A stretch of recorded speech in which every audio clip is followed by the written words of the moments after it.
మహాకవి శ్రీశ్రీ అన్నట్టుగా పోరాడితే పోయేదేమీ లేదు బానిస సంఖ్యలు తప్ప అని చెప్పి మహాకవి శ్రీశ్రీ గారు ఒక సందర్భంలో అన్నమాట. ఇవాళ నిజంగా కూడా తెలంగాణలో అది నిజమైంది.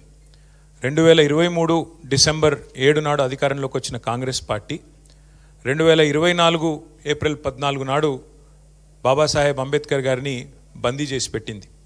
125 అడుగుల ఎత్తులో ప్రపంచంలోనే అతిపెద్దదైన బాబాసాహెబ్ అంబేద్కర్ విగ్రహాన్ని కేసీఆర్ గారు నిర్మాణం చేశారన్న కోపంతో ఆ మహానుభావుడిని సంఖ్యలలో 2024 ఏప్రిల్ 14 నాడు అక్కడికి ఎవరిని పోనీయకుండా బంధించి పెట్టింది కాంగ్రెస్.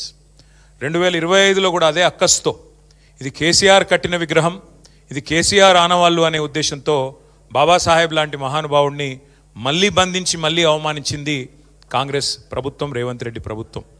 అందుకే మొన్న విద్యార్థి విభాగం ఇక్కడ మా గెల్లు శ్రీనివాస్ గారి నాయకత్వంలో ఒక 15 రోజుల కింద ఇదే భవన్లో మీటింగ్ జరిగితే ఆ రోజు మేము నిర్ణయం తీసుకున్నాం.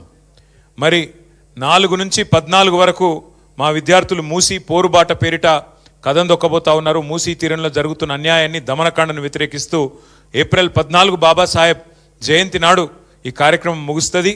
ఒకవేళ మీరు కనుక ఈసారి ఏప్రిల్ 14 నాడు బాబాసాహెబ్ను మళ్ళొక్కసారి గత 2 సంవత్సరాలు చేసినట్టే ఈ సంవత్సరం కూడా బందీ చేసి పెడితే మేమే వస్తాం, వందలాదిగా వేలాదిగా వచ్చి ఆ సంఖ్యలు బద్దలు కొడతామని చెప్పి ఆ రోజు చేసిన హెచ్చరిక ఇవాళ ఫలించి సచ్చినట్టు ఇవాళ రాష్ట్ర ప్రభుత్వం అక్కడ ఏర్పాట్లు చేసింది. ఈ మాట ఎందుకు చెప్తా ఉన్నా అంటే నిజంగానే పోరాడితే పోయేది ఏమీ లేదు. ఇట్లాంటి మూర్ఖ ప్రభుత్వాలకు, ఇట్లాంటి అరాచక ప్రభుత్వాలకు, ఇట్లాంటి పెత్తందారి పోకడలకు, ఇట్లాంటి నియంతృత్వ ఆలోచనలు ఉండే ముఖ్యమంత్రులకు బుద్ధి వస్తుంది, ప్రజలకు భయపడతారు తప్ప ఇంకోటి కానే కాదు. ఇది నేర్పింది మనకెవరో కాదు, డాక్టర్ బాబాసాహెబే.